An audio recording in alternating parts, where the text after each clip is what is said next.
Today on ADP Chasing, we are, for the first time in the show's history, bringing in a guest that has watched more than a single snap of football.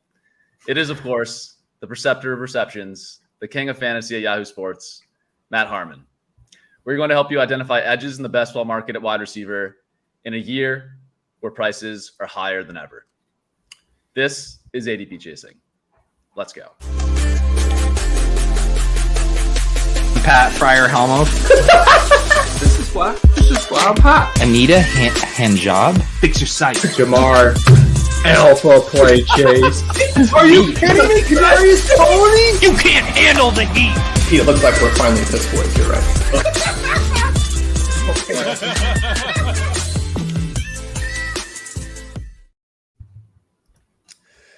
How's everybody doing? Matt, thanks for joining us. You have a good 4th of July holiday week.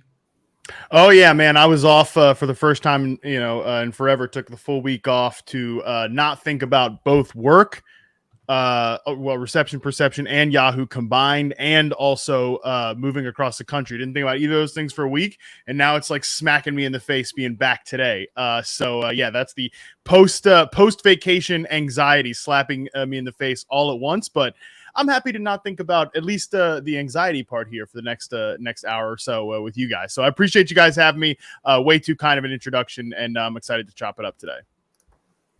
Awesome. Happy to have you. Great to have you on. Yeah, happy to have you. Very excited to talk about Deontay Johnson and Brandon Ayuk. Oh, great. Kadarius Toney. Well, and Kadarius Toney. Yeah, we've been doing a lot of thinking about reception, perception, and ESPN Open Score, and like how to leverage these things to draft teams. So I'm looking forward to a robust conversation. Yeah, should be awesome. Yeah, before we get started, I think just to give the listeners a heads up, we're basically going to be looking through just wide receiver ADP today, a little bit different from the normal show outline, and talking through Matt's reception perception data and maybe trying to help find edges at ADP. But before we go into that, Matt, if you want to just give like our listeners, or maybe I'm sure most of our listeners are familiar with you, but just give people a quick overview of what you do at reception perception, sort of, rough outline of your process, that kind of thing, just to help people kind of get grounded in what we're going to be talking about. Yeah, I think all of us that play fantasy or like watch the NFL on a really intense basis, we all kind of inherently understand that wide receiver production is, it's one of the most, I would say that like the position is overall the most dependent on like outside variables to go right in order to accrue production. I think we all kind of understand that basically any yards, target, any metric that involves that stuff is taking in the variable of the quarterback, the environment, the offensive play caller, like you need the offensive line to block the play correctly. So my goal almost a decade now, and that it seems crazy to say that I've been doing reception perception for almost about 10 years here, has been to try to, as best possible, to isolate wide receivers from outside variables. So what I do is over an 8-game sample for NFL players and college players is go in and chart, like you said, more than a single snap, chart every single route that they run, every single snap where they line up. Cause I think that's where the discussion has to start is, we talk about like outside receivers and slot receivers a lot in fantasy, but when you really want to break down exactly like what these guys are doing, is a huge difference between like what the X receiver and what the flanker receiver is asked to do. So that's where everything starts basically. And then from there, it's how often do they run each route? How often do they get open on each route type? How often are they getting open against man, zone, press coverage? So really, again, the goal with reception perception is to isolate the player as much as possible from outside variables. And then again, really try to understand what bucket they fit in at the position. And really then, of course, just like how good are they, right? Because we like to think that talent finds volume, opportunity finds talent. So really, I think it's just the starting point of how you've got to understand the receivers, you got to watch them play, and then everything else comes from there. Yeah, two things I really like about what you're adding is what's happening when receivers aren't targeted. That's something that for like a long time we had like no real information on. And then something I've been really enjoying digging into the numbers this offseason is just stuff like, you mentioned the flanker, the X position stuff. You track how often the guys are lining up on the line of scrimmage, which I haven't seen elsewhere. I think that's pretty cool too. Yeah, that to me is funny. Like there are statements I said about, the overall, like, well, not the overall, but like the success rate versus man zone press coverage statements, even in reception perception, that I wouldn't have said, like, I wouldn't not say now, but like 8 years ago, I was like, oh yeah, because this guy's bad in man coverage, he's bad. But if these guys are really good against, like, the example I always come back to is like Juju in his early career.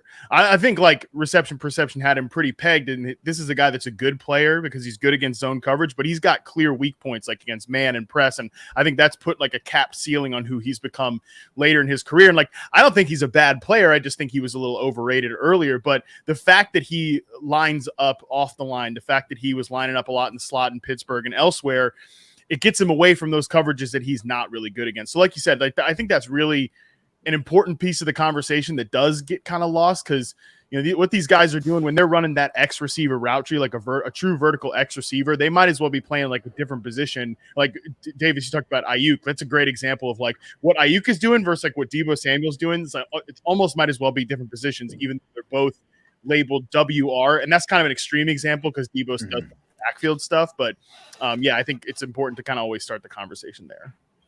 I think the Juju example is interesting too, right? Because there was so much talk, and it's always hard in fantasy to like separate the noise from the signal, right? And there was so much talk that, oh, Juju's just a product of Antonio Brown taking away coverage. He's a slot guy. But at the time, if you're just looking at Juju's like raw stats, his yardage, his catches, and you don't look at where he's lining up on the field, you think, he's on the path to be the dynasty wide receiver 1, right? Like a lot of people had him ranked super high after that, right? So I think, like you said, understanding how a player wins is really important, and understanding that Juju great at what he does, or at least back then was, really elite at what he did as a slot zone beater. But yeah, understanding that, because when you try to project him into that full X wide receiver role, it takes a little bit of extra skill to get there. So I think that's really an interesting one. Matt, can you just kind of like give people a quick overview of how you see like the two outside positions, the flanker and the X? Because I mean, I think like I don't really get it fully. Like when I went to look, like I remember Michael Pittman really jumped out to me as like, oh, I guess he's not the X because he's like a big wide receiver. I just like figured he was. Well, these are designations. It depends on the offense too. Like not every offense is going to have a flanker because it's a designation from Dan Coryell's offense from the 1970s that like most of the modern passing game is built out of. But like, for example, Cliff Kingsbury's playbook, they probably would not have had a flanker. They would have had an X and a Y and a slot, and no one would have been designated the flanker because the route concepts are different. So it sort of depends on who's calling the plays and what verbiage they're using. 100%. Yeah. I mean, kind of verbiage is different across different offenses, but just from like a very basic high level standpoint, like that X receiver is going to be like tethered at the line of scrimmage. He's not going to be moving around pre-snap. Like a good example is Robert Woods with the Los Angeles Rams. Like he was always kind of their pre-snap motion guy because he was the off-ball flanker. And then like Brandon Cooks is that you typically want your X receiver to be somebody who's going to stress the defense out, which is kind of why like Alec Pierce is the X receiver in Indianapolis, just to come back to your Michael Pittman example. And they love to move Pittman around prior to the snap, kind of get him on some quicker hitting routes. So you want your flanker, like it's great if your flanker is a big time man press beater too, like that's awesome. But you definitely want your Z receiver, your flanker receiver to be good in the short to intermediate areas. And it's okay if he's more of a zone beater than a man beater. And then obviously, again, the flanker position allows them to be moved around prior to the snap, and they don't necessarily have to. And it just depends, like Davis said, on different offenses and who your players are. Obviously, we want coaches that are going to coach to the personnel on the offense, but the more like I think the Shanahan offense is a great one that they do typically have, that when that offense is functioning at its best, they have like a Julio Jones and Andre Johnson, like that big prototypical X receiver. Ayuk is kind of playing that role now. So that's kind of just a little bit of a high level. The main thing is, are they on the line of scrimmage or are they not? That's kind of the biggest difference between X and flanker. And then you can kind of get it around from there. Gotcha. So just based on your data here, like Terry McLaurin, Mike Evans, DK Metcalf are kind of prototypical yes, X receivers. Yeah. And it's funny because we definitely do profile players based on size. Everybody does it. I definitely think like, oh, you want that X receiver to be built like a Mike Evans, like that. But then, yeah, Terry McLaurin is not like the smallest guy in the world, but he is definitely like a prototypical X receiver that's not moving around prior to snap. And those guys definitely have I would say, this is subjectively, but I think based on the routes that they run, the coverages that they face, like, again, they're going to run into more tight physical press man coverage. They're not going to have the benefit of working the sideline, or they're going to be tighter to the sideline than these other players are. I think it's the hardest position of the three to play. So, when you see a guy like a rookie like Drake London that comes in and runs out as that pure X receiver and plays it, in my opinion, extremely well, I think that that's a really good signal all in of itself. Yeah, and I mean, these discrepancies are like very useful, I think, in season. I think like positional stuff, because you want to know who replaces for injury and stuff like that. But, another key is people do miss on this with rookies. I think a pretty obvious example is like Devonta Smith, assuming. Oh, and Olave, actually, like just thinking like these guys are small, fast, like they can only, if you're 5'10", 178 pounds, it's like, oh, you're a slot wide receiver. And the paradigm has just changed in the NFL now. Like that just doesn't have to be true anymore.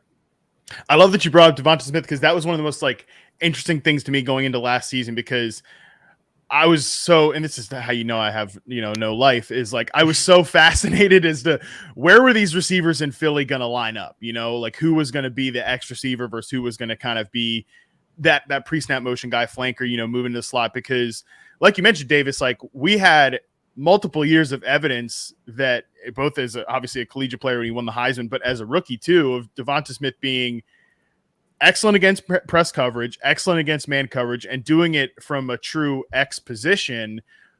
But, AJ Brown in 2020 and 2020, well, really 2019 and 2020 was an awesome X receiver for the Tennessee Titans. Like he had run out at that position, but then you saw him kind of in 21 accommodate Julio Jones, who's been one of the best X receivers, of all time, and play as more of a flanker, play more in the slot that year. And I was interested to see, was the Eagles going to kind of put AJ Brown in that spot? Were they going to move Devonta Smith around? But then what you saw them do last year was, Smith basically runs out as the X receiver and is incredible in that role too, by the way, which I think is a real credit to him. But then also then it gives them sort of matchup flexibility with AJ Brown to move him around the field. That's nuts to me that Devonta, just from my very rudimentary understanding of when I think Chris Olave, I'm like flanker. When I think AJ Brown, I'm like X. I'm like, okay, obviously AJ Brown's the X. I don't even need to check. What? Devonta Smith's the X? That doesn't jive with kind of the basic understanding.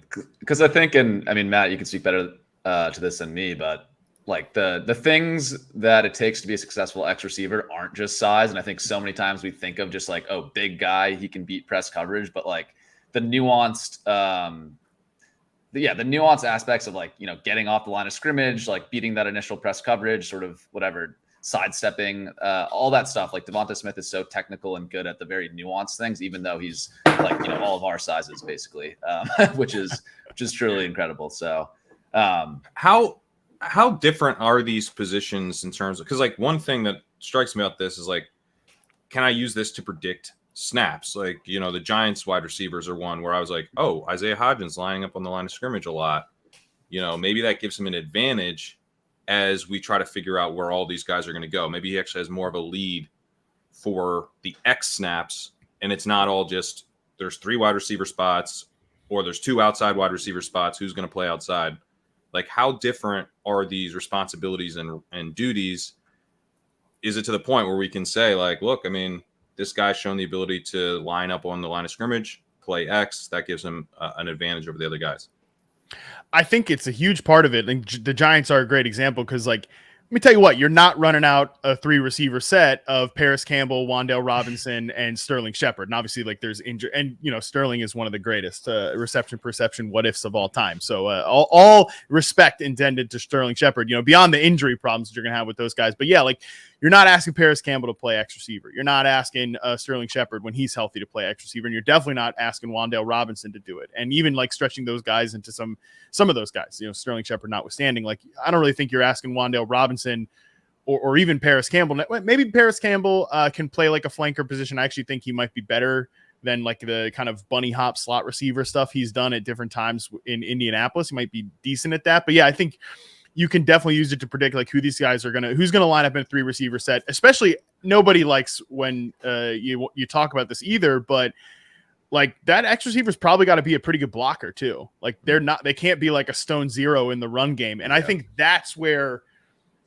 we definitely get into problems when we profile guys as like route running X receivers, versus like just big physical X receivers and everything like that. Like you said, these smaller guys can definitely run out there at that position, but you want your outside receivers to offer you something in the run game in 2 receiver sets. Again, Ayuk's a great example of that like, I think part of what got him out of the doghouse a couple of years ago was he was like blocking his ass off in the run game. And I think that makes him a good fit at that X receiver position too. So somebody with a little more size there in Isaiah Hodgins might provide them something different than what these other guys do. Oh, we normally spend about 30 minutes per show talking about Isaiah Hodgins, so I'm glad we're on that. We still have 25 more. Don't worry, we'll get to it. Sorry, this is a bit. Okay, yeah. Go ahead. Well, one thing I was just curious about, like sometimes, so Deontay Johnson and George Pickens both lined up on the line of scrimmage a lot. So like, that also kind of goes against like what I thought. Like, there's one guy who lines up on the line of scrimmage, one guy who's off the line of scrimmage is the flanker. How is it that those 2 guys must both be on certain plays lining up on the line of scrimmage? At some points, you do get a play call. I mean, Matt Canada does some weird offensive stuff. It's not really one of my favorite offenses in the entire NFL for sure. But also those guys can at different times. One guy can be the X receiver on the play, and then the other guy can be the X receiver on a different play. I think they actually have a pretty interesting combo there, and that George Pickens is sort of that like prototypical throwback X receiver, a guy that's not necessarily, I would say, a great separator, but he is combative at the catch point. He does kind of profiles more of that player. I wouldn't say he's like gonna, he can be kind of along. This is a guy I talk about on like every one of my shows, is like the Devontae Parker axis of X receiver. Never a great separator, but really good in contested situations. I think he kind of fits into that bucket. And then Deontay's just been such a good separator and such a good route runner, despite being, not an A+ athlete and being a smaller guy. He's definitely a mistake-prone player, but no doubt about that. But like he can be he does get open, and he can do that at the X receiver position. So that gives him some flexibility to like, all right, we can start to take some of the off the line, because also Deontay's like snaps on the line have gone down last year compared to the year prior, if I'm not mistaken. So like a lot of that is they had a guy this year that could be, or this past year that could do some of that X receiver stuff, but they also do some untraditional things where you'll get both those outside receivers on the line of scrimmage, or you'll get the receiver in the slot on the line of scrimmage, and then the flankers off the ball or the tight ends off the ball. So they do a lot of that with Pat Freiermuth too, where he's off the ball as well. That's interesting. Cool. Well, it's all interesting until you realize that Allen Robinson is getting 97 targets this year, and there's nothing any of us can do about it. I could. If you get enough beers in me, I could like fall ass backwards into like Allen Robinson gets more targets than George Pickens. Like take this year. I think that. Be careful. If you gave me like 3-1 odds on that, I think I might take it, because to be honest, were their target rates that? 3-1 odds last sounds year? interesting. They probably were closer than we want to admit, even last year when Robinson was awful, because Pickens was pretty low. But anyways, let's while we have Matt, I wanna get into some of this ADP debates for the top players. I want to quickly like orient people to what the numbers we're going to be showing are here. So these are the charts that you're probably familiar with Matt's stuff, success rate, success by route, and route percentage for different players. This week I dug into creating this metric, which is called success rate over expected. And I just want to quickly walk people through what that means so they understand it, because we're going to be talking about it on the charts. It's essentially a way, and I know, Matt, you've actually written about this, condensing, all of your work into a single metric is not the goal of reception perception, and it's way more nuanced than that. But just for the purposes of putting some stuff on charts. We did it anyway. We did it. Yeah, we did it anyway. So. Hey, part of putting out like data is that, once it's out there, you kind of got to let it go in terms of like what people do with it. So, yeah. And hey, this is a lot better. Sam, what you've done is a lot better than taking like screenshotting one of the charts and being like, here's some take that I would probably never have, but insert person on Twitter definitely has. And I'm like, all right, well, can't wait for this to come back to me. And stuff like that. Yeah. So I do want to say this is kind of my metric, and Matt is not like fully rubber stamping or endorsing it, but I'll explain how it works and then we can talk through it. So for Chris Olave, for example, you see his success rate by route and his route percentage. What you can do then, and this table here kind of illustrates it, we have NFL average success rates across all of these routes. So say, for example, look at the corner route. The NFL average success rate is 62% on those routes. Chris Olave last year had a 94% success rate on the corner, which is extremely good. So in that next row, success rate over expected, you see that on a corner rate, he had sort of a plus 31% success rate over expected on that route.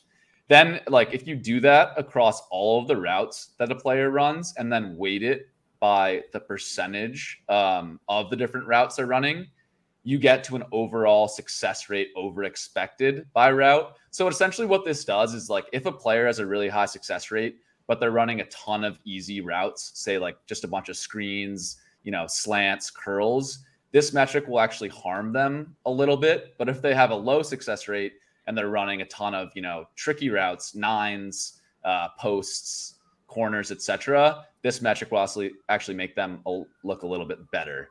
So that's essentially what this is doing. I also did this by route, and I also did this by coverage. So a very similar idea, but we can look at players' routes and success rate versus man double teams, man single teams, and zone.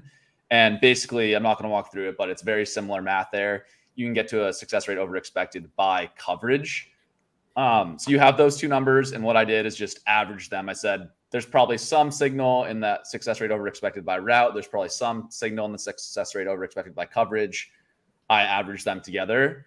And that's essentially the number that's going to be showing up on these charts. Before we get into it, Matt, I'm curious, like, does this, I realize it doesn't cover everything. You do a ton more than this. Like you track contested catch, you track yak. There's like way more to your analysis than just this, but I'm curious if you like your reaction to this metric, if you think it generally makes sense or just any thoughts you have.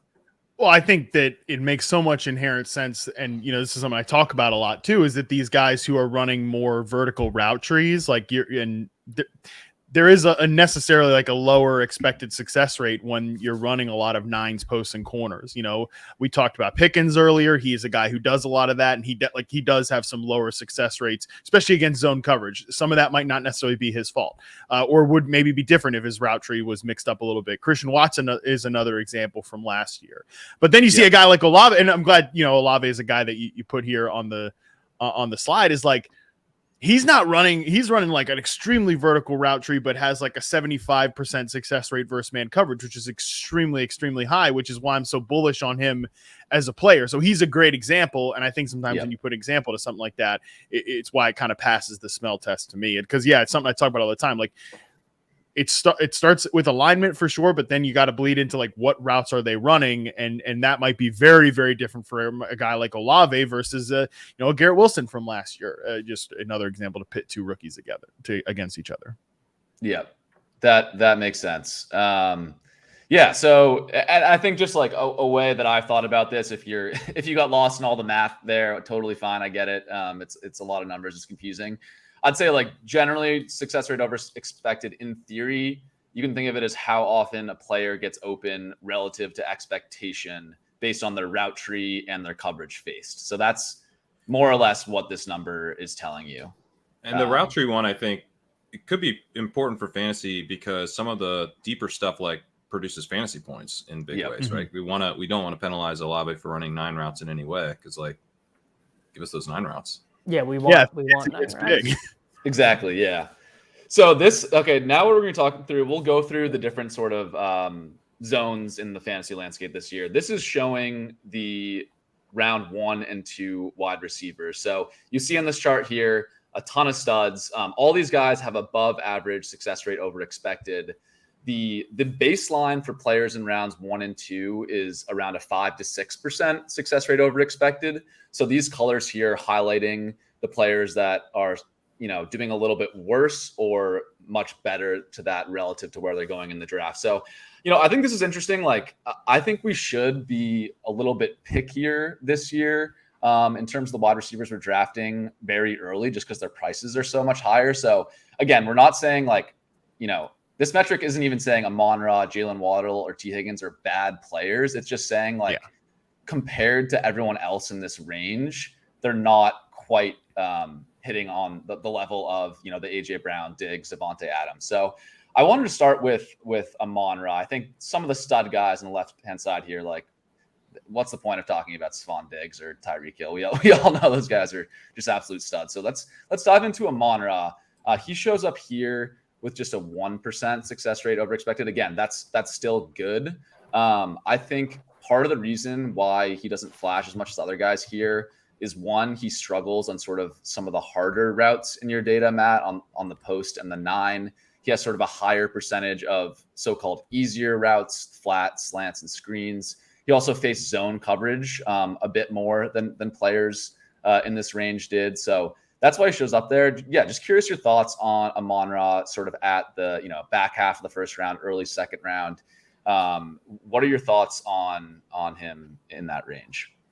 Yeah, super unique role, right? I mean, we're talking about 3% of his route, 3.8% of his routes were 9 routes, 4.2% of his routes were curl routes, 2.7%, post routes, and 2.7% of his routes were corner routes. He's not running a lot of downfield stuff. He's running almost, when he came into the league, I called him Bud Light Cooper Kupp. And the ideal role that he would play was that type of role, and I think that's again what he's gone on to play here with the Detroit Lions. So what he's doing is so different from a guy like AJ Brown or Stephon Diggs, certainly, or any of these guys. He's running an extremely different route tree than these players. So a lot of what I call Sam, in terms of saying easy routes, just call him he's running a lot of layup routes, right?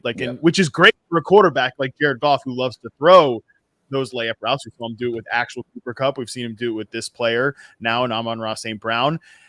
He's tough though, because dude, who is stretching the field here for the Lions in the first 6 weeks of the season when Jameson Williams isn't playing?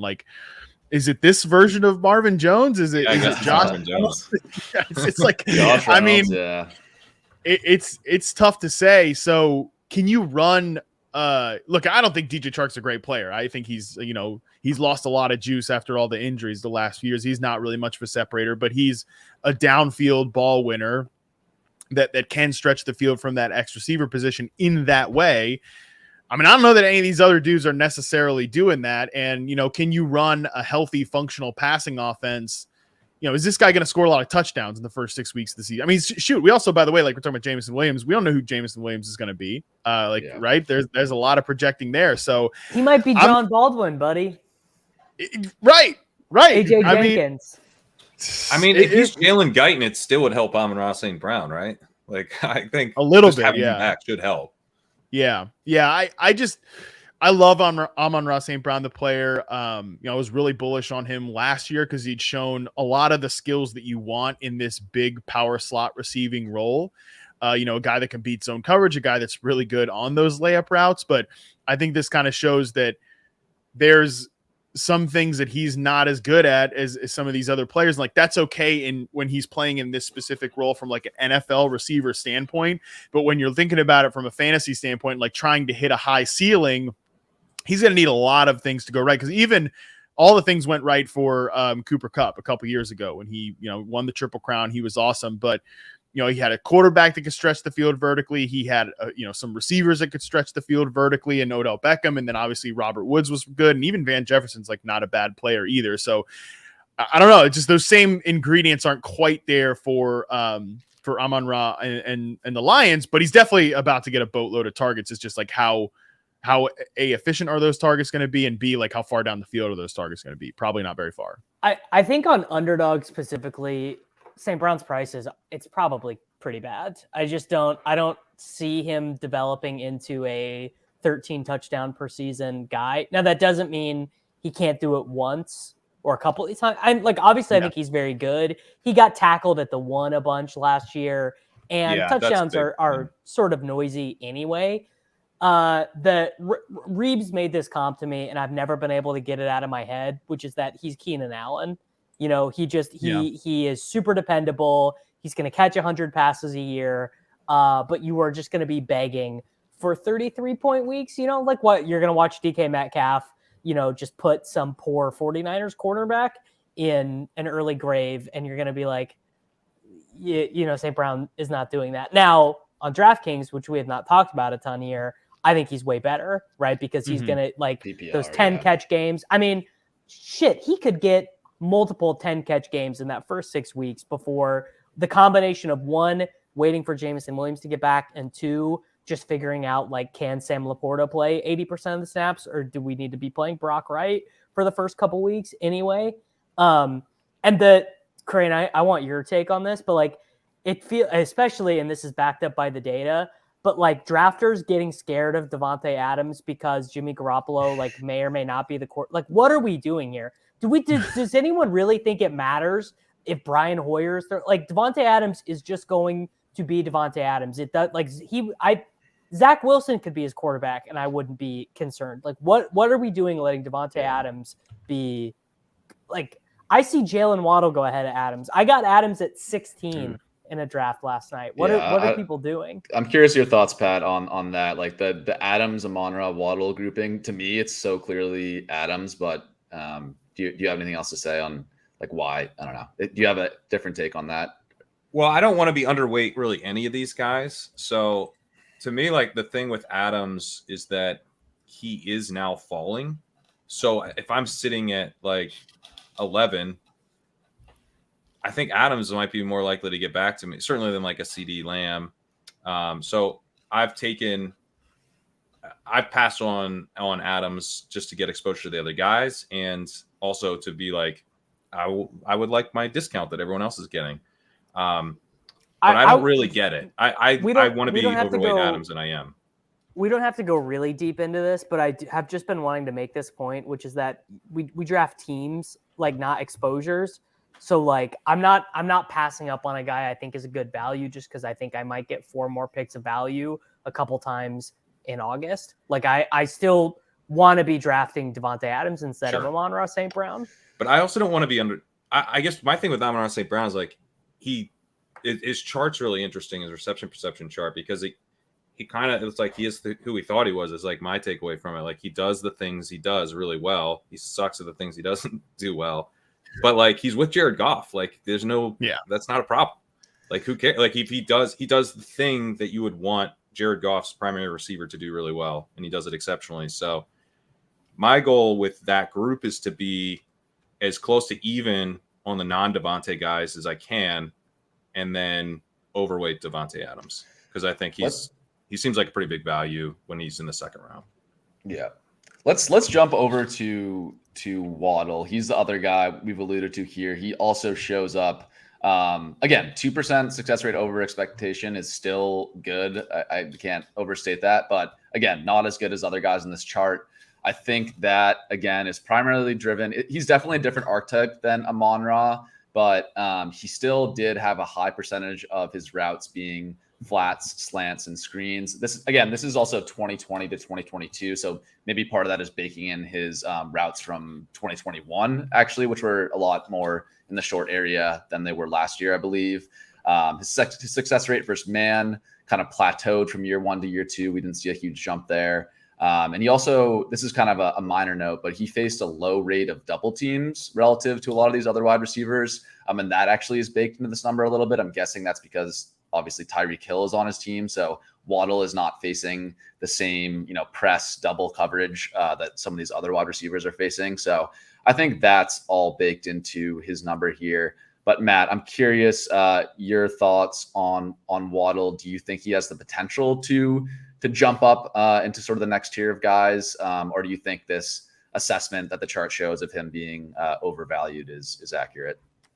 Yeah, he's a tricky one, and I'm glad you brought up the difference between year 1 and year 2, because like if you watch Jalen Waddle in college and then you watched him his rookie year, you'd be like, well, that's not like that. Like his rookie year is not what he's really supposed to be doing. That's really not like it. I mean, you definitely want him on some of these underneath and layup routes. Like he's really good after the catch. Obviously, he's got it really. He's got a ton of speed.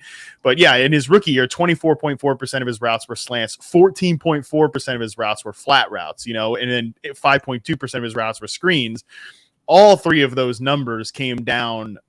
Especially the flat route came down by almost like 50%, which is great because he was certainly his best stuff as a year 2 player was like running dig routes, was running post routes, was running out routes and like beating zone coverage.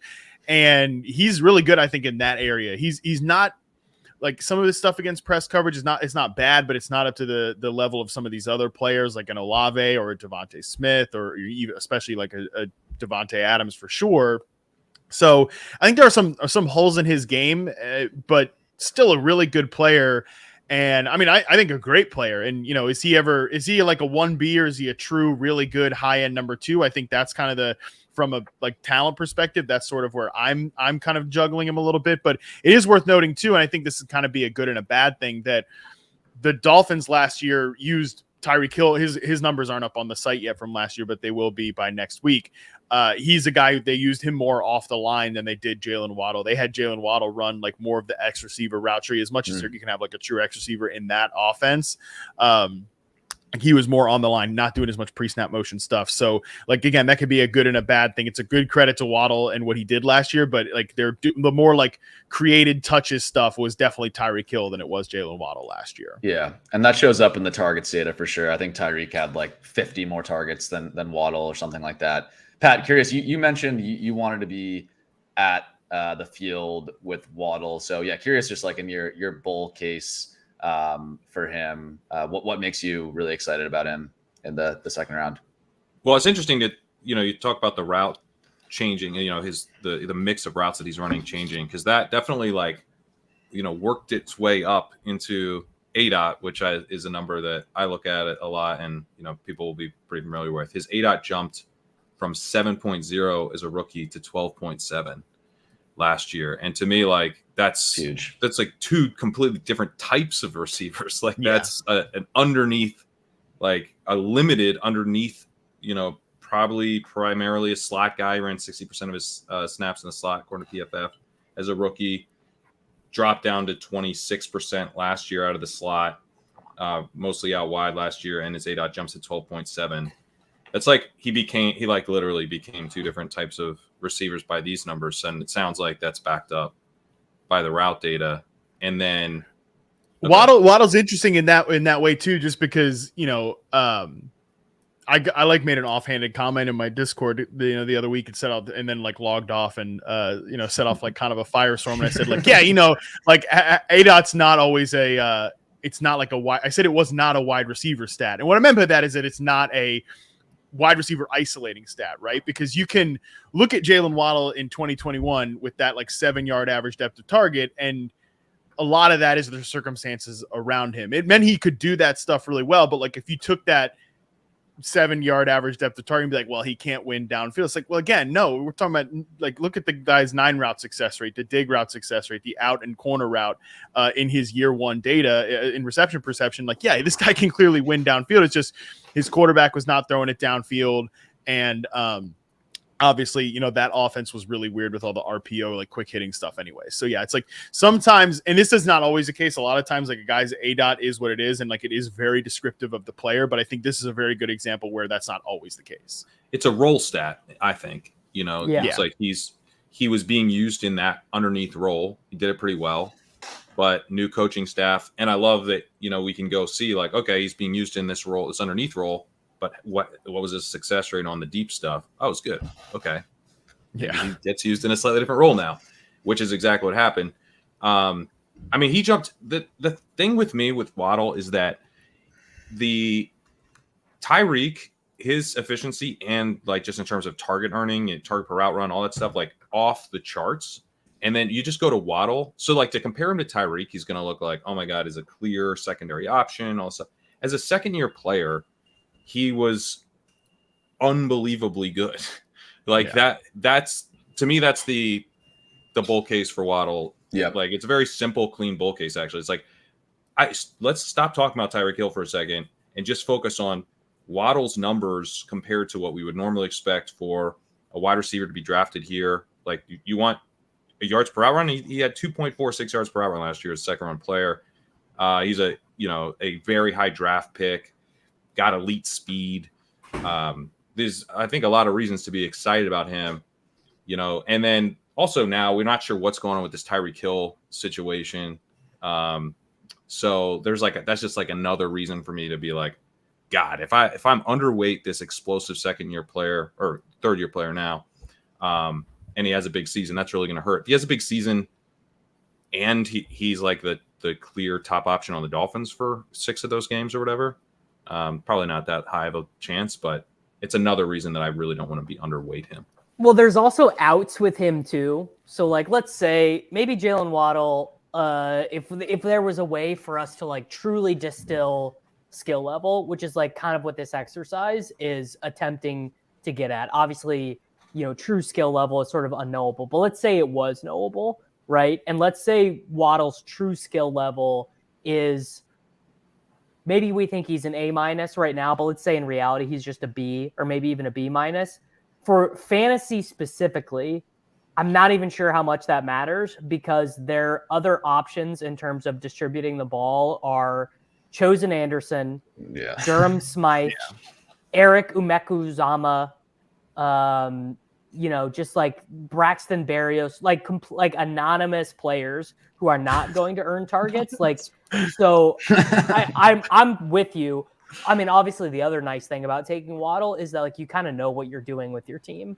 You're like, okay, all right, I am taking Tua in round 9. I'm taking Bateman or Flowers in round 8. You have it's just he lines up really well with Lamar if you want to try to do a Lamar thing. Sure, exactly. He builds really nice teams for sure. Yeah. Yes. Matt, we're referring to week 17 correlation. I don't know if you're as sick in the weeds as we are with the best. Why are you talking about Lamar?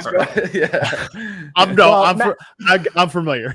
Harmon took a vacation and saw his family. So I think maybe he's not thinking about Nelson Aguilar leading the Baltimore Ravens and how that correlates with Jalen Waddle.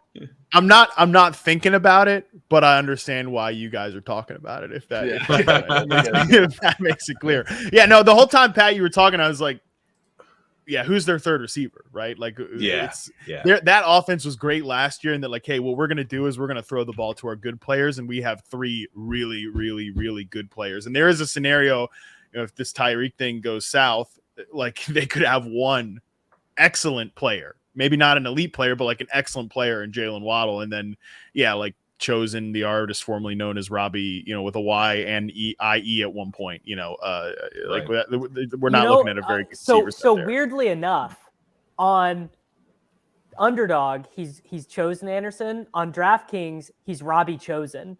So I don't. Yeah. Which one is it? That screwed up my DraftKings rankings for that. We added him to the DraftKings rankings and they broke.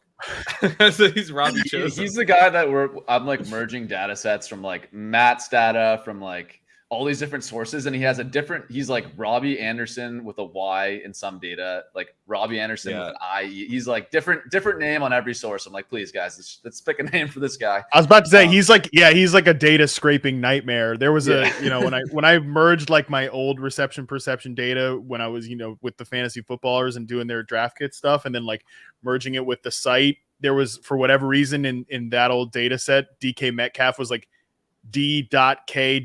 Metcalf, and then I had just written him in as DK Metcalf because I think that's how it's pretty 95% sure that's how it was supposed to be.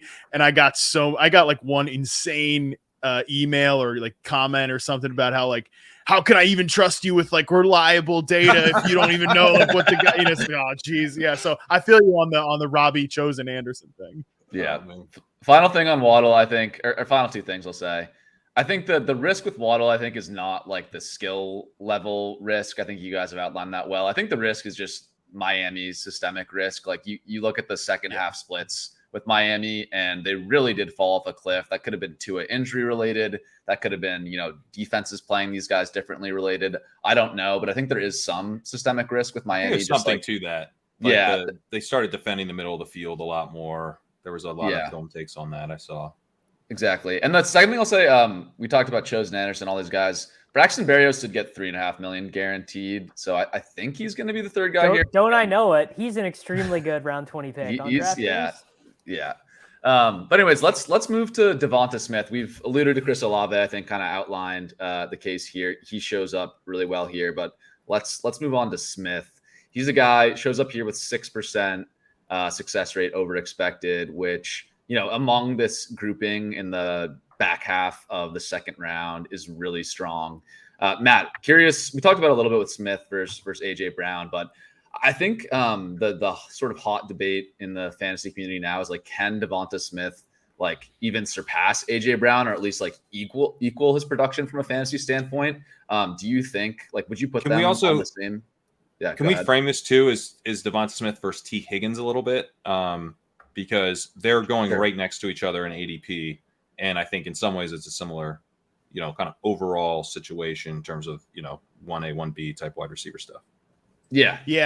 I think that is a really good way to frame it, because if you just asked me the question, who's the best, number 2, 1B receiver, in this bucket right here of Jalen Waddle, Devonta Smith, and T Higgins, I think Smith is the best player of the three, from just a pure individual standpoint. Is he better than AJ Brown, or is that possible?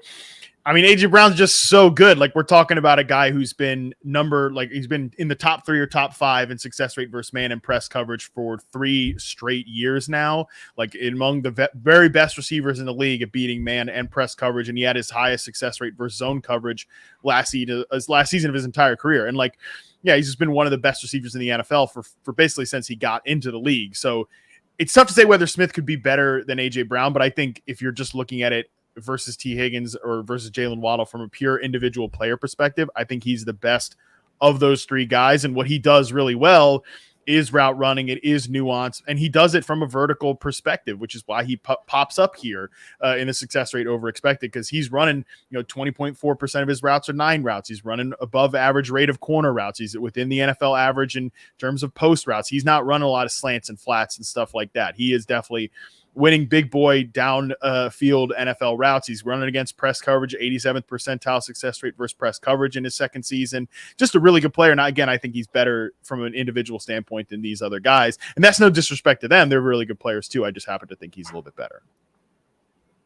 That's interesting. Do you see because when we're taking a guy like Smith, there's that upside of, can he maybe force a little bit more of a, can he become the 1A over AJ Brown? Even if he doesn't, can he just kind of keep that? He did lead the team in targets, I believe. So can he kind of maintain that? But then there's also the important thing of, is this guy just so good in combination with the other wide receiver who's so good? Can they just kind of gather all the targets? And so if you look at Smith versus Higgins, do you see a big difference there in terms of how their talent will kind of protect their situation and create upside for them? Or are they, both good enough to where it's kind of the way people generally perceive it? I think that, there's probably a chance that he could be better than AJ Brown, but it's probably a 5% chance, just better as a pure individual. But by the way, we're talking about 5% that he's better than one of the guys I just said has been one of the best receivers in the NFL, a top 5 receiver since he basically got into the league. Right. So it might be a small percentage chance, but the fact that the chance exists is just something. Yeah. It's a high bar to clear.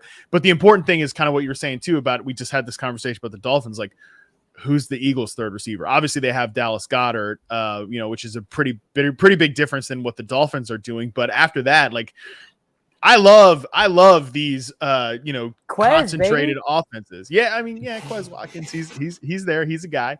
But if you're going out there, you're throwing the ball to AJ Brown, you're throwing it to Devonta Smith, you're throwing it to Dallas Goedert for the most part. I think it's going to be a concentrated offense. I think he's going to be a huge part of it. Again, I'm only saying he has such a small percent chance to be better than AJ Brown from a player perspective, just because that's how high I view AJ Brown. And he's probably never going to be better than AJ Brown at like yards after the like. There's some stuff that's not captured in the success rate stuff, like the yak ability. I think Devonta's actually a little underrated for his yak. Like he's not Tyler Lockett falling down after every catch, but he's not going to be AJ Brown just stiff arming dudes into the turf and taking it to the house, right? Let me ask this: who do you think of these three guys, Waddle, Higgins, Smith? Who do you think has the most contingent value? If the other guy were to miss, if all three of the top options in their offenses miss the entire season, we get an entire season out of all three of these guys, who do you think has the most upside? It's a great question, because I think all of these guys are capable of being number one receivers. Like I think T. Higgins could be a number one on a team. I think Jalen Waddle could be a number one on a team. I think Devonta Smith could definitely be a number one on a team. I think that's where I think it's hard, because I think the best situation for all of these guys is probably like if there's no Jamar Chase and like T. Higgins steps into that role. But I don't know, man. That's a hard one. I think it's I'll take the guy who I just think is the best player though, and I think that is Devonta Smith. So I'll just double back on that answer. Okay. I agree with Matt on all three prongs. I think he would have the best season. I think he's the best player. And I think he would have the most to gain, because I also think his coaching staff is the best and would figure out how to optimize losing a guy like AJ Brown. Like I think like Olave, I mean, also one like for Olave, and speaking about these guys, like Michael Thomas is going to be done playing after like 6 quarters. So like I'm like basically counting Olave like that is just going to happen for him anyway. Waddle's the other guy. No. Oh, I was thinking, it's just in my mind, Devonta and Olave are forever mingled. The same person, yeah. Well, I feel like Waddle would actually probably be worse without Tyreek. That's what I was going to make the argument for. Like the offense looks so broken. So in bad. 2021 without Tyreek, and like who is playing on, is it Chosen Anderson on the outside? Like, man, I think that gets tough for Waddle if Tyreek's not there. Obviously, the volume ceiling could be crazy, right? But like, is that offense functional? It's Chosen, Berrios, Durham, Smythe. Yeah, I think like whereas Philadelphia, I think the offense can still be functional without AJ Brown, just because Jalen Hurts is so damn good. You know, they got talented running backs. They got Dallas Goedert. I think obviously it's worse without AJ Brown, but it doesn't get to like just unusable. I do worry a little bit about Miami without Tyreek. Like, is that even a functional offense? Yeah, but I get that. We're getting definitely into the weeds a lot with like the Dolphins part of it, but you know, you mentioned, I think one of you guys said that there were like film takes about like when they, you know, closed up the middle of the field, they're not offering that to Tua and how he struggled with that a little bit. A lot of that too is like they're playing physical press coverage on these receivers on the outside. And because a lot of teams early in the year were just scared to get like, all right, you press Tyreek, you press Jalen Waddle, but you're going to get ripped over the top a couple of times per game. And that is true. But, you know, the rest of the snaps can be problematic for the quarterback. I mean, these guys can beat press coverage, but the guy who struggles with it more is Jalen Waddle. So, you know, that's, and it struggle in like a relative term, right? He has like a 69% success rate versus man. He's weaker against press coverage than some of these other guys we're talking about. So it's not like I would say a true weakness in his game, but when you're picking nits among top receivers here, it's something to point out. Got it. Let's, I'll give the floor, Davis, Pat. Any final questions about any of these other round 1 or 2 wide receivers while we have Matt that you want to pick his brain on? Or Pat, did you have something to say in response? No, I don't. I have a question about a guy on the next slide, I think. So okay. Davis, have any questions? Go ahead. No, I'm good. Okay. I think this data to me is like way more interesting with guys worth arguing about. Like no one's going to stake their reputation on Jalen Waddle being bad, but someone that we know might even be like, oh, DK Metcalf's a little overrated. Well, that's who I want to talk about. Yeah, I know. Okay. Dive into Metcalf then Pat. Well, I mean, I guess so. It did. Okay. So Tyler Lockett made this. He's been great. I think he was 1 or 2 in ESPN's open score last year as well. Yeah, he was second behind Deontay Johnson there. So the dude has not fallen off.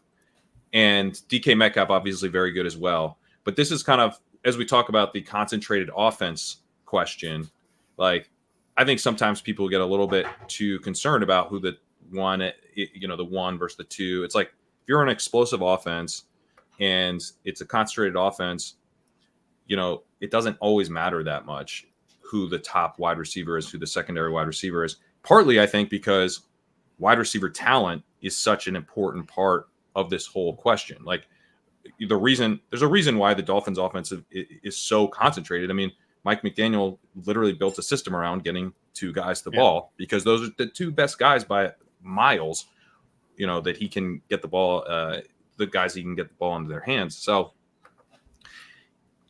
concentrated offenses with two wide receivers, great, maybe even better than just one really good guy. But when you get to three, then it can get a little bit more tricky. And now we have this with the Seahawks, where you've got DK Metcalf, Tyler Lockett, and Jackson Smith and Jigba, who looks like he has a pretty high ceiling as a target earner. And I think the specific way that he wins could be a real problem for the other guys in the offense, because he could be more of just, target dominator and just getting a lot of volume, sucking volume out of the offense for the other guys. So how protected do you think DK Metcalf and Tyler Lockett are from Jackson Smith and Jigba hitting the ground running? Yeah, I mean, look, I've been a Tyler Lockett guy Davis knows this. I've been a Tyler Lockett guy for a long time. We've had a lot of discussions over the year. It's like back in the NFL podcast days, Davis, about like Tyler Lockett when I was too high on him too early, right? I love Tyler Lockett. I think he's a great player. I think I can easily make a case that DK Metcalf has been an awesome player the last 2 years. I can just as easily make a case that Tyler Lockett's been the best receiver on that team the last 2 years, even though like Metcalf checks the prototypical size speed barometers we usually like to see. I think it's really tough. Like I don't think that my problem with these two receivers is that I think there's like, other than age, which I guess is certainly a variable. There's no doubt about that. But like you said, Pat, I don't think there's any evidence that Lockett has fallen off to this point.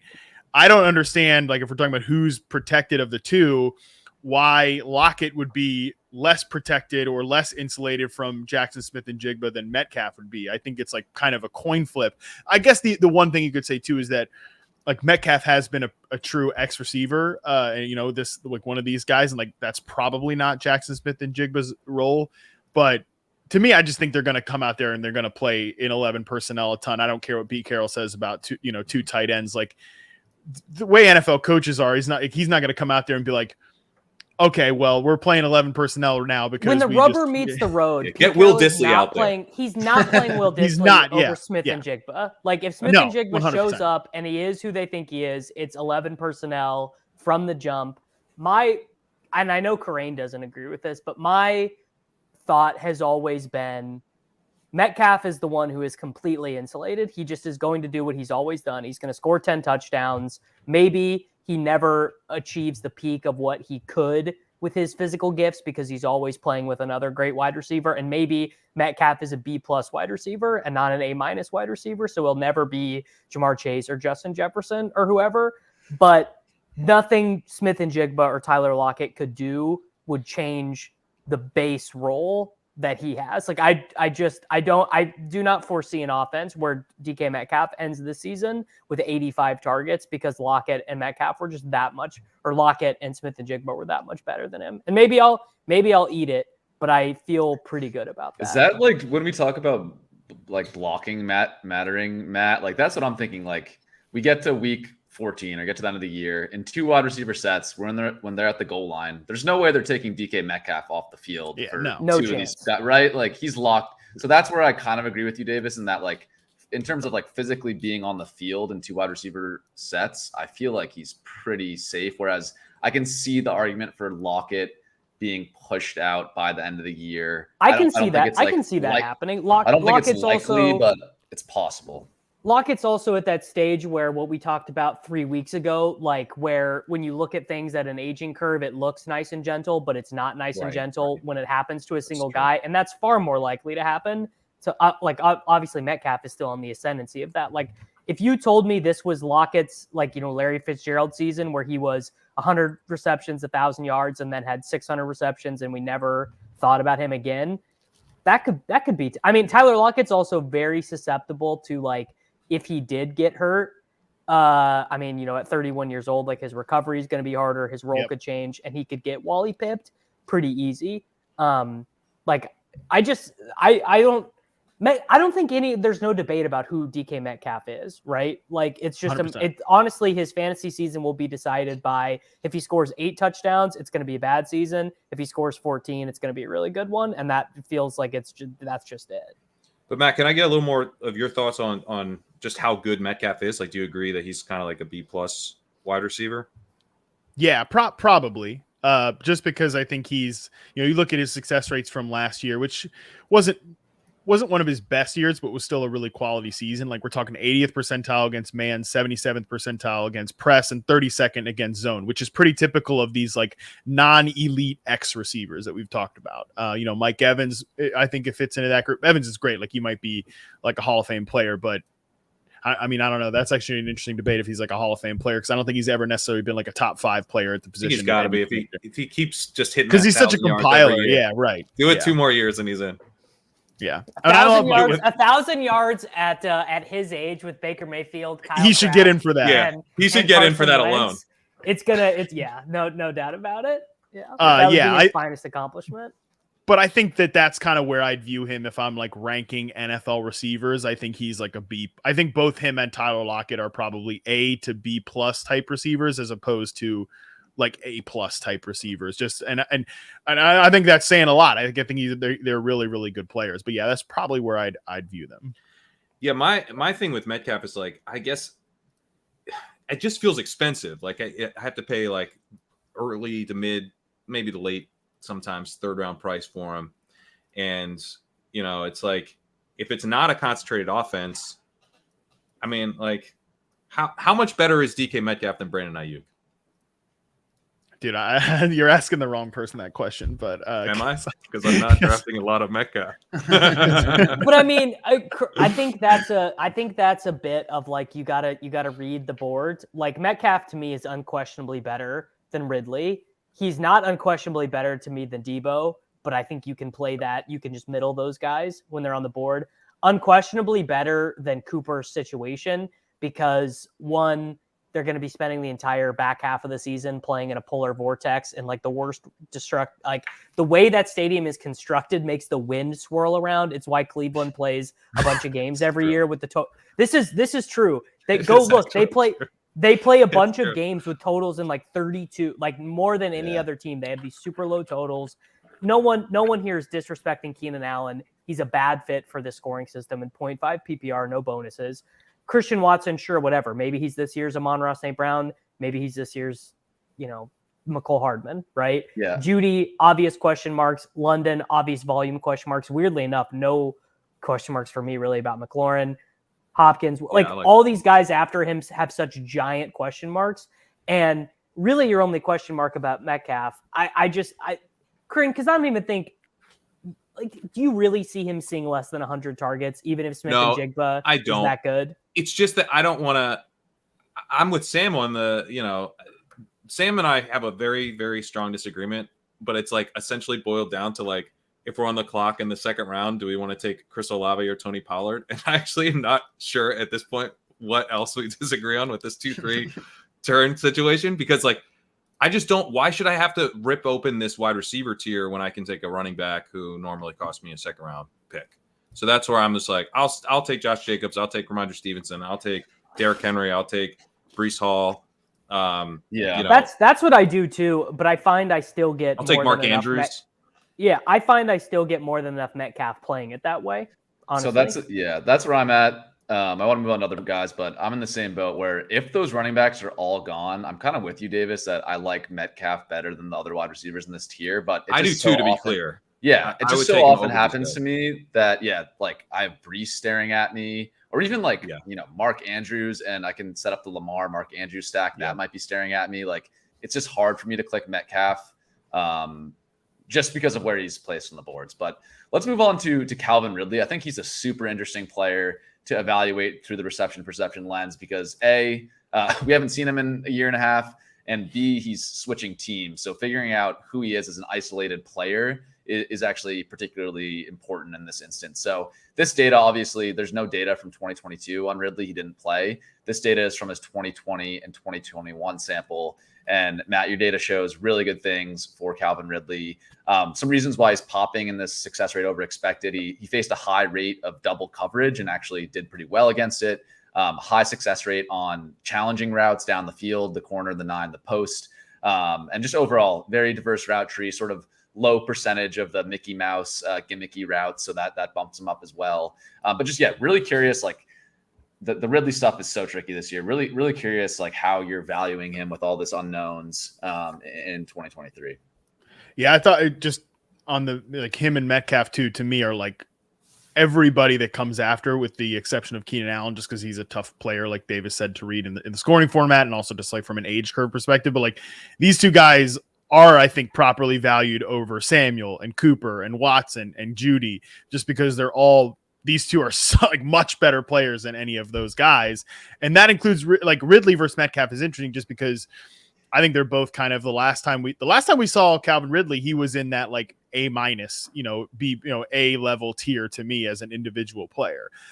Great route runner, especially downfield, like you mentioned. And he's a guy that was doing it a lot as a true X receiver in 2020 and 2021, despite being a smaller player. He's just, again, such a good technician, so explosive. He's so hard to read just because is he going to look like, even in 21, when his efficiency sort of went down a little bit, like from a yards per target standpoint, he's playing with what was Matt Ryan. And like, we know what Matt Ryan ended up being the year after that. Like, I think it's reasonable to conclude like he wasn't a great quarterback as an individual perspective in 21.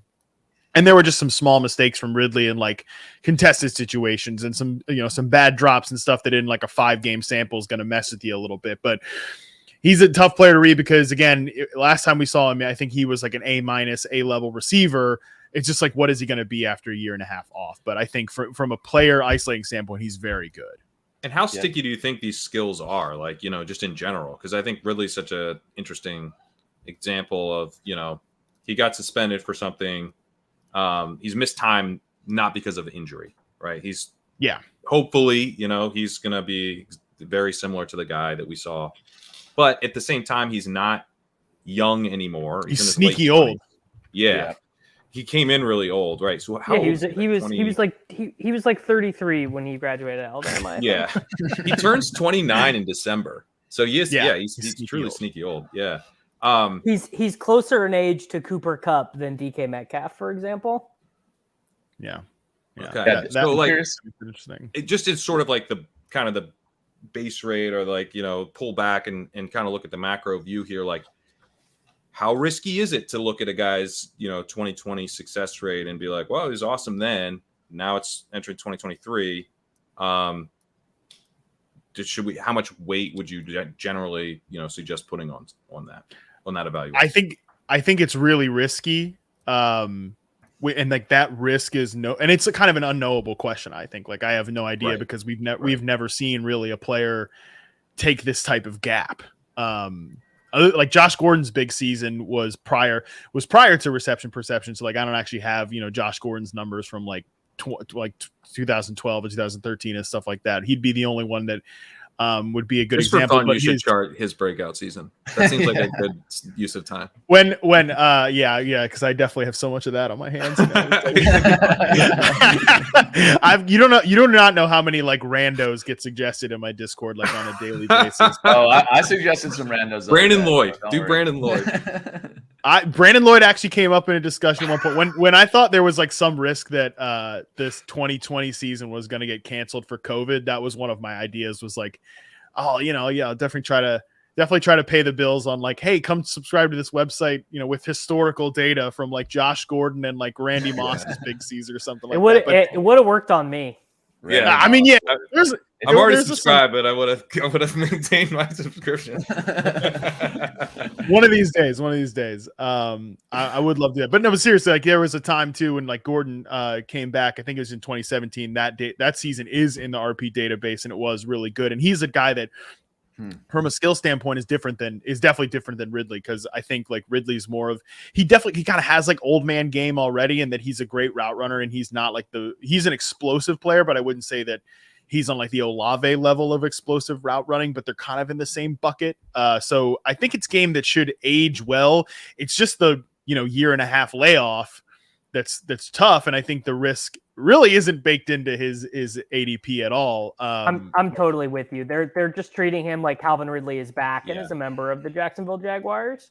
So, and like how likely is that to be the case? Because I think that if like we're 3 weeks into the season and he's just Calvin Ridley, it would be way weirder. It would be way weirder if he came back and was just Calvin Ridley, like the same guy that we just saw, than if he came back and like got tackled once and was like, holy shit, I've been tackled in 2 years. That was wild. I don't know about this anymore. Like it would be way weirder in my opinion. I'm kind of like, I don't know. I kind of think I'd be not surprised at all because I'm like, yeah, good players are just good, but like good players taking a year and a half off is tough to measure. So I don't know. I guess I won't be surprised either way, really, which is a stupid thing to say. Do you have any thoughts?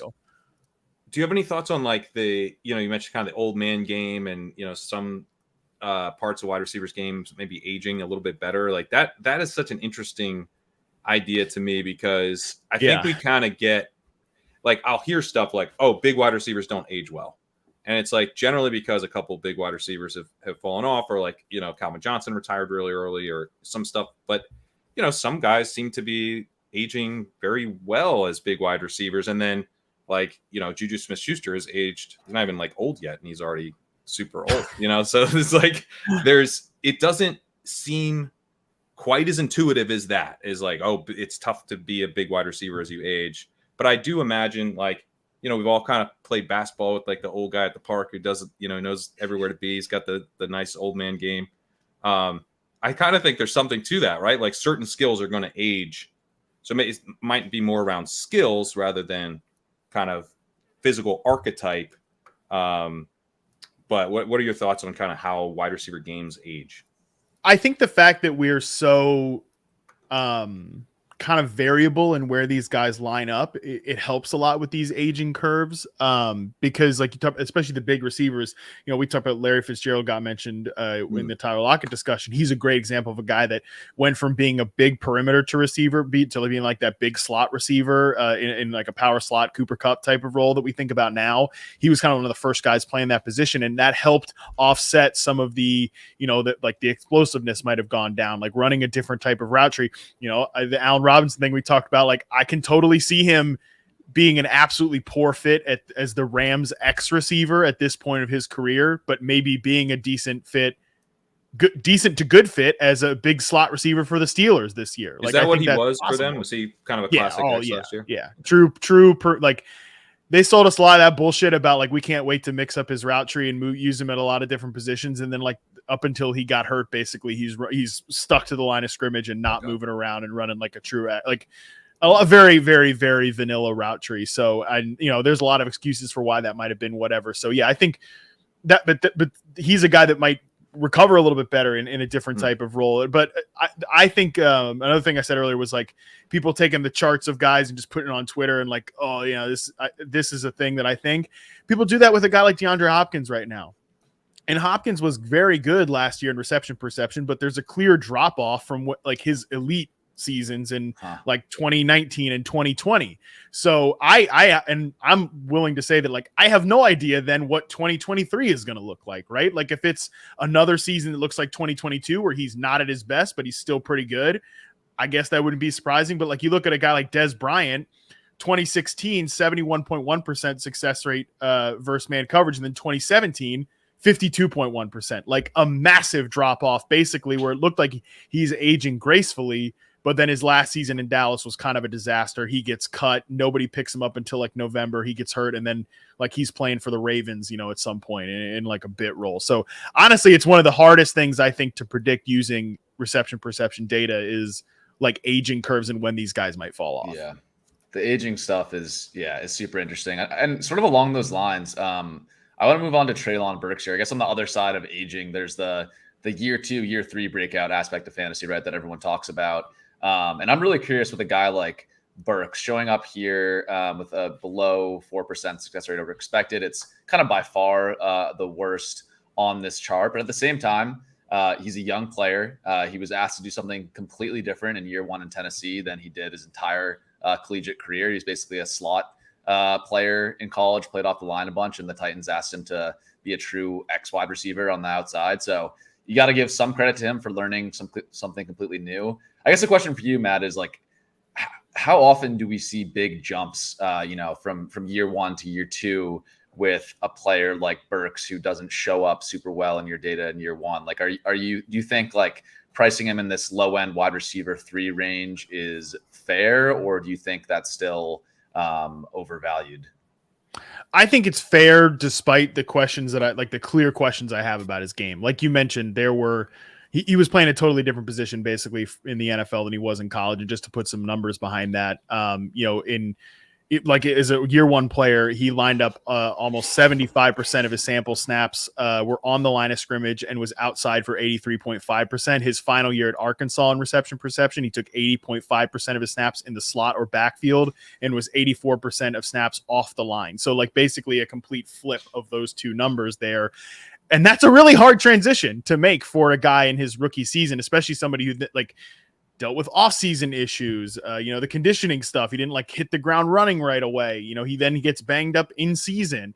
I think he's a tough player to read because of that. There are things he's really good at, like his slant route success rate's awesome. His dig route success rate's pretty good too. Like he runs those big in-breaking crossers against play action. He's great at that stuff. I don't think he offers nearly the same juice after the catch that people thought he did, just because he kind of had that goofy Mickey Mouse role in college. But I think there's a chance he's I think the ceiling on him is lower than people think, but I think he's got a chance to be a decent player. And then I think the fact that he hasn't gotten too steamed up is probably fair, because I think there are real risks with him as a player. I'll into the question about guys who have made the jump. There are a couple DJ Moore was really raw as a route runner, had a bad season, took a good season, second season jump. I can think of Kenny Golladay is another one who took a big jump in his second season, then third season obviously didn't go so well. And then Cortland Sutton's another one.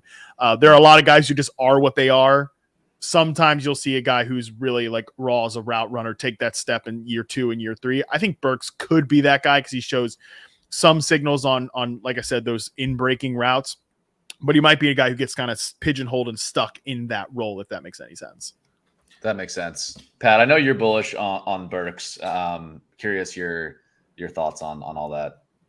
No, I mean, I'm bullish on Burks, so I just heard to me, you were gushing about Burks, so I'm gonna keep drafting him.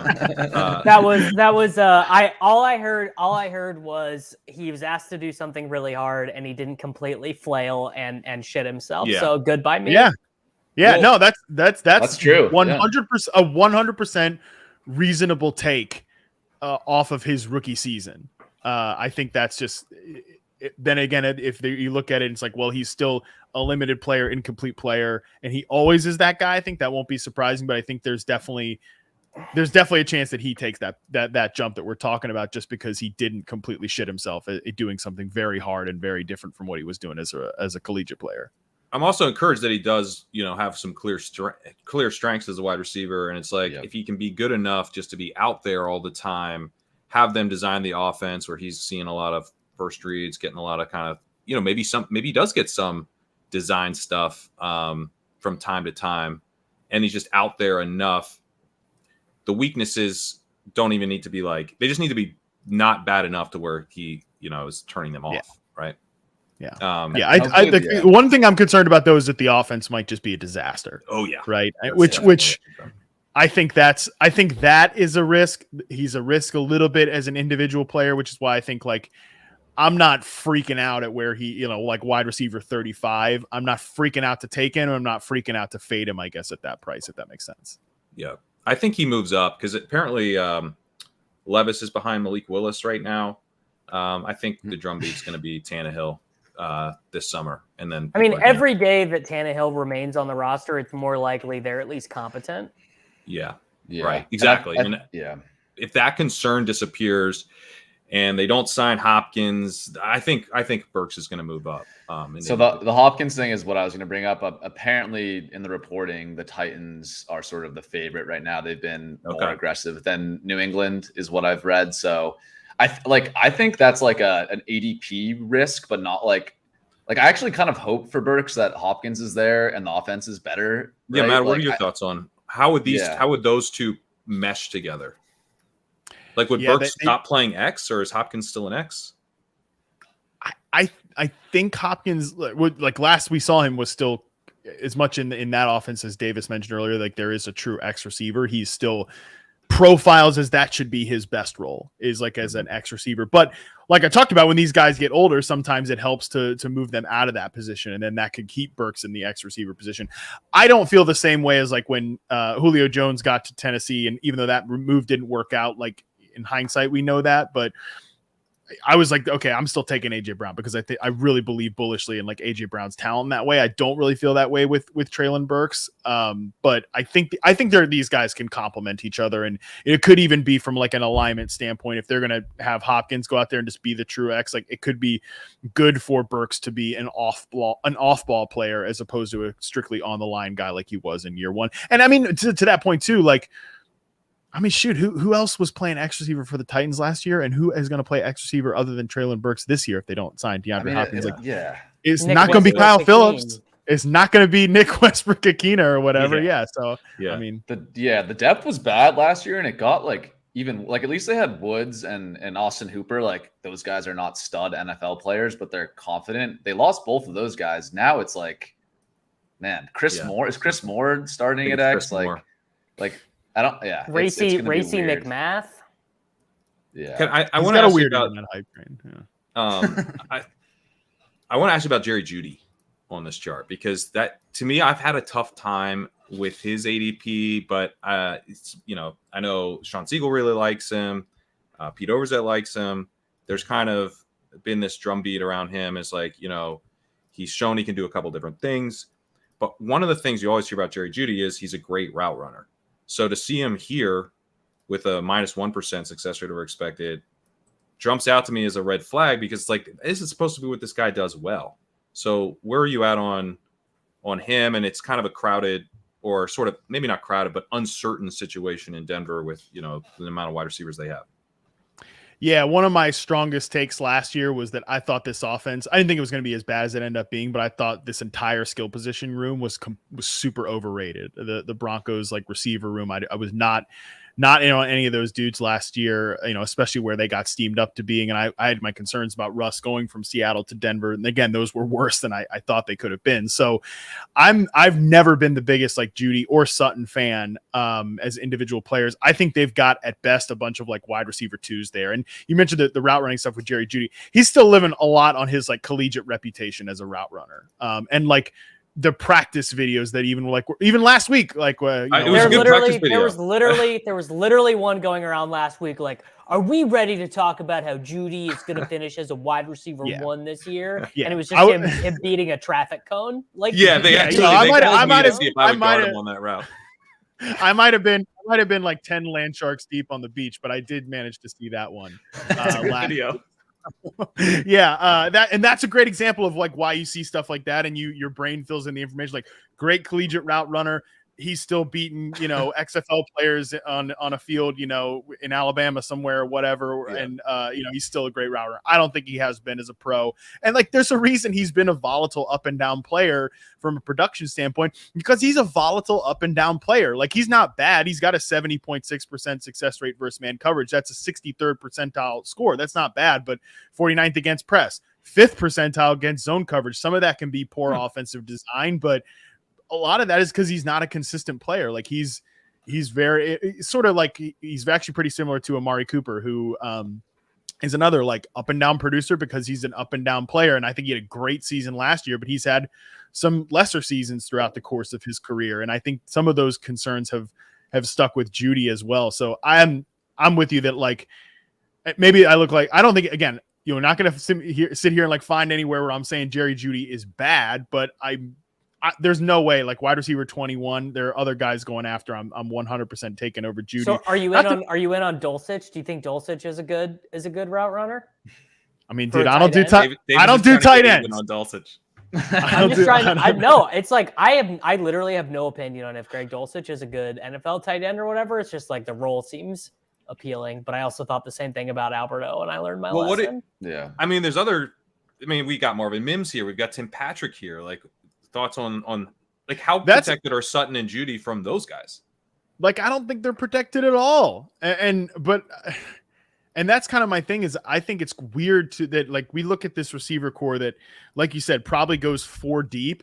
And I don't think any of these guys are true number ones. I guess that's like where you really have to have a stance that Jeudy is not just a good player, but like a true legit number one receiver. And like we're talking about, like he has the same quarterback too. You know, I think Russ is going to have a better season this year than he did last year. Like I think Sean Payton is an offensive elevator, and I mean certainly the coaching change from Nate Hackett to Sean Payton is dramatic. But I think Marvin Mims was a really good prospect and like could be a guy that hits the ground running as a speed slot receiver. A lot of the speed slot receiver stuff is what Jerry Jeudy's been best at too. I think Courtland Sutton was overrated last year, but I almost think like he's getting too discounted this year. Like he's a fine, you know, average, maybe slightly below average starting X receiver, but he's probably the only X receiver on the roster. So I think it's because he's not on the site yet. Is he?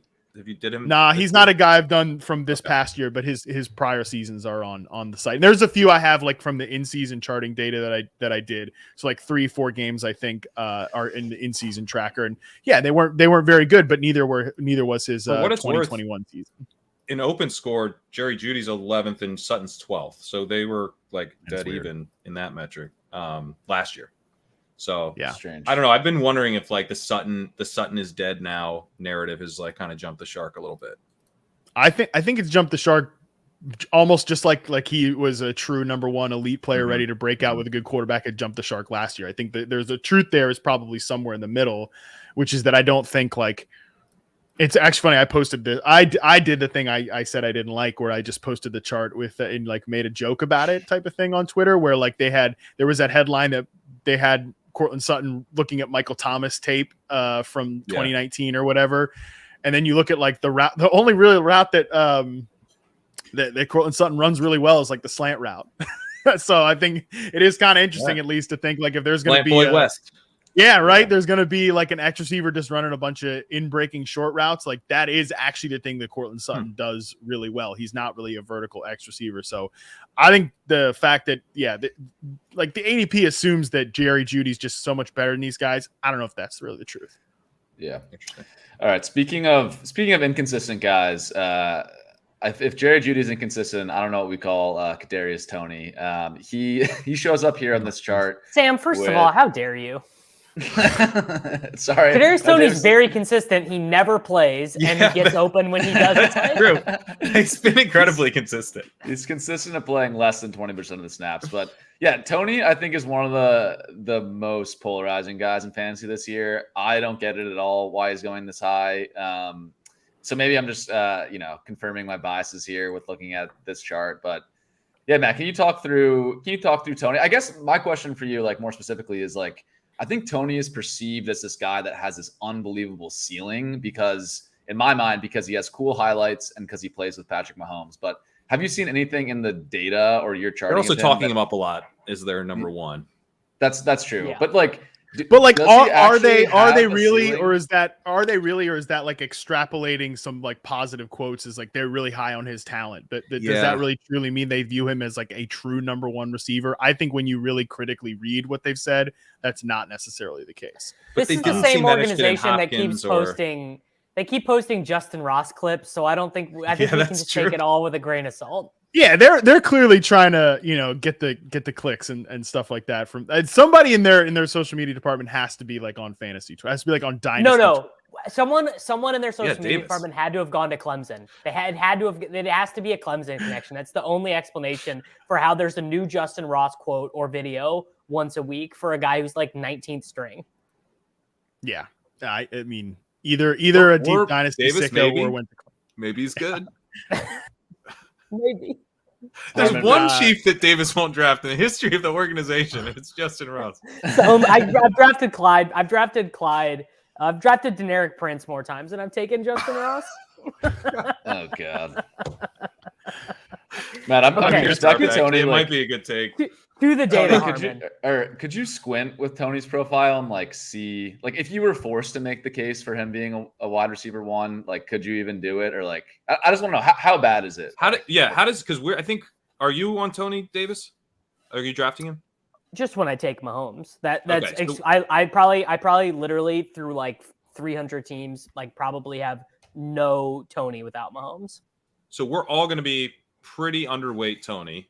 Well, Mahomes is my second most drafted quarterback, so I'm probably overweight Toney. Okay, all right.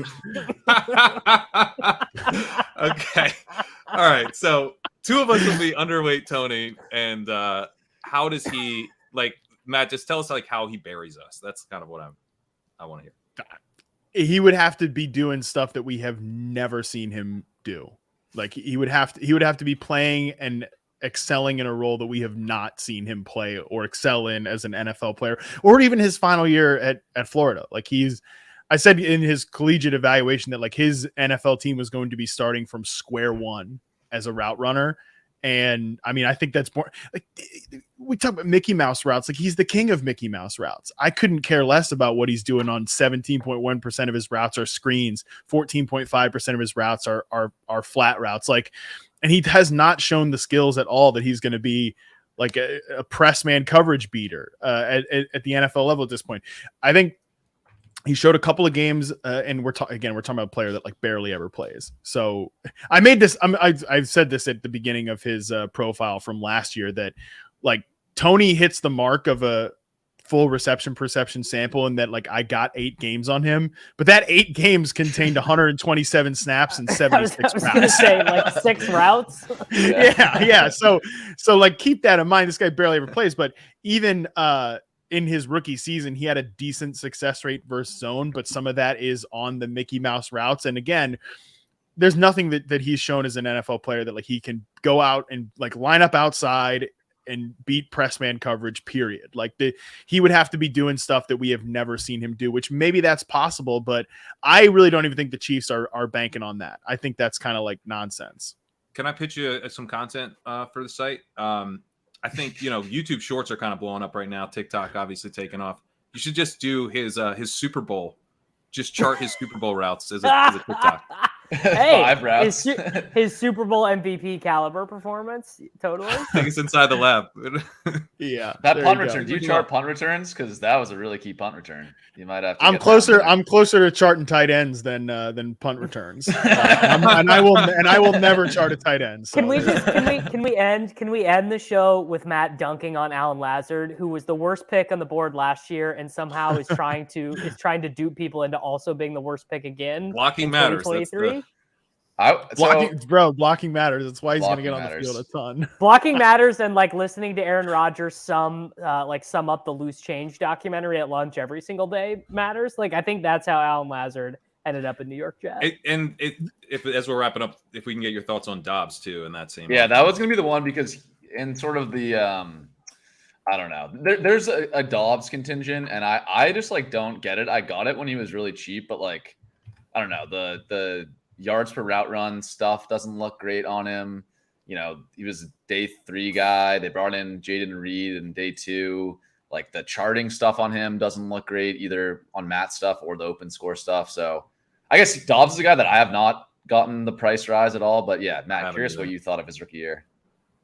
I think he showed as a day 3 receiver that he could be like a functional NFL receiver, which is pretty good. Like if you're getting a guy on day 3 who ends up being your long-term wide receiver 3, I think that's probably the best, and most ideal fit for him. But I think Christian Watson's much better. And I have my questions about Christian Watson, but I think he's much better. And I think Jaden Reed is probably a better receiver long-term. So yeah, I think Dobbs showed he can play in the NFL as a first-year receiver, but I don't think he showed anything that would lead you to believe he's a long-term high-end starter by any means. Yeah, that's my read. And thoughts on Lazard is kind of because he's going to be out. I mean, Rodgers going to make sure he's out there. Yeah, man. I think blocking matters, bro. That's what I'll say about Alan Lazard. You said you don't do tight ends, but yet you've charted. But he's like the closest guy. He has a pretty similar role to like a tight end, I think, than like of what we think about with these guys. League in inline snaps, right? Yeah. Like I think he did. Plays inline. And I think that he's actually not bad in that role because he's fine on like some shorter routes and he's got good hands and he wins in contested situations and he is a good blocker. But I think he ideally is like a wide receiver 3, like a third guy in the passing game. But I don't know. The fact that Corey Davis is still on that roster, I'm like, Davis is a much better receiver than Allen Lazard. So we'll see about that. Yeah. Well, once Davis, underdog. Any thoughts on him while we're talking about blocking dudes? On who we say? Gabriel Davis. Oh, geez. Yeah, I think that was a rough price tag on Davis last year. But I think almost like it's a little bit too far the other direction now where like him at wide receiver 41 is like is a perfectly good, like capable pick. Cause I think he's shown he's on that Devontae Parker axis of X receivers I talked about where he's actually a really good downfield route runner. And he's good in contested situations. He's just not a true number 2 receiver, like period. And I thought that last year. I think that now, but he's a guy that can win vertically. He can win on some, like we talk about, like give us guys that win on 9 routes, give us guys that can win down the field. He's definitely that guy. Like he's not terrible. He was just like really grossly overpriced last year. So I think the truth is somewhere in the middle with him. Yeah, that's fair. And it seems like you mentioned, like he's a guy that in fantasy, maybe we can be more excited about than what this charting shows. He plays on the Bills. I guess the only way you get buried here, right, is if they bring in Hopkins and then Davis doesn't play anymore and 2 others. Like that's the only way I see you really. Like if his quarterback is not Josh Allen, that's tough. Yeah. But his quarterback is Josh Allen, so it's fine where he's going and viewing him in that way. Awesome. Well, we would love to. Chat about wide receivers all day here. I could do this for 2 more hours, but yeah, we basically have. Matt, that was a ton of fun. I know you mentioned that you're still charting some players. I guess tell the people what else is coming out on reception perception the next couple of weeks. Yeah, so a lot of like some of the bigger name veterans who are not already on the site will be up on the site next Monday, and then I'm going to try to hit 80 players. Like I said, I don't have time necessarily to go back and chart Josh Gordon's like epic season, but I'm trying to hit 80 players added to the site between NFL players and rookies by week 1. So a robust database that continues to be added to is what you can find at receptionperception.com. But like I said, a lot of the Cooper Kupp type players and then some guys like Christian Kirk and Chris Godwin, like all across the board, guys who aren't up on the site yet.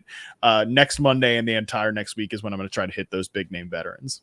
Cool. Can I ask one thing? Are we going to get Rashid Shaheed in reception perception? I would almost guarantee it. If I'm hitting 80 guys, he's in the in-season tracker right now. The two games he had last year, and I kind of think he's pretty good. Like I think Olave is in a great situation where he has a functional quarterback, and the guys around him are just good enough to keep defense. Like even with or without Michael Thomas, like I think Shaheed and Juwan Johnson, like Foster Moreau, and all the running backs they got there are just good enough for the offense to be of high quality, but not enough to threaten his like target share, basically. Yeah, exactly. I like that. Pat, what's going on for you at Legendary Upside? Took some time off last week, so gonna be writing and trying to get an article out by the end of the week on some running back success rate stuff. Wrap up that series I'm doing over there. But best ball rankings, underdog rankings been updated regularly, so go check them out. So a lot of drafting coming up. Good stuff. Davis, same to you. A lot of drafting. Same deal. A lot of drafting. Posted best ball ranks on the Patreon Takecast. Have dynasty ranks there as well. About to go do a dynasty pod with Pat. We're finishing up our magnum opus on dynasty rankings, and we'll be the Sports Grid Fantasy Football Podcast feed is going to be a lot more active in the next 60 days because we're getting down to the nitty gritty, and we're very soon. We're about to leave the theater of the absurd that has been this program for the last 6 months, where we just think about what ADPs should be. And now we're about to get real life events of real life humans interacting and then dictating what we do on our phone screens with these drafts. So I'm pretty excited for that. I'm excited as well. Well, thanks again, Matt, for joining. That was awesome. We will be back next week for ADP chasing. See you guys.